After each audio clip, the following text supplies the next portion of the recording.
श्रीकारुण्याय गरुडाय वेदरूपाय विनतापुत्राय विष्णुभक्तिप्रियाय अमृतकलशहस्ताय भगुपराक्रमाय पक्षिराजाय सर्ववक्रनाशनाय सर्वदोष सर्पदोष विषसर्पविनाशनाय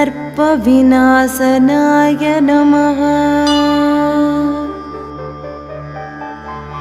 ॐ श्रीकारुण्याय गरुडाय वेदरूपाय विनतापुत्राय विष्णुभक्तिप्रियाय अमृतकलशहस्ताय भगुपराक्रमाय पक्षिराजाय सर्ववक्रनाशनाय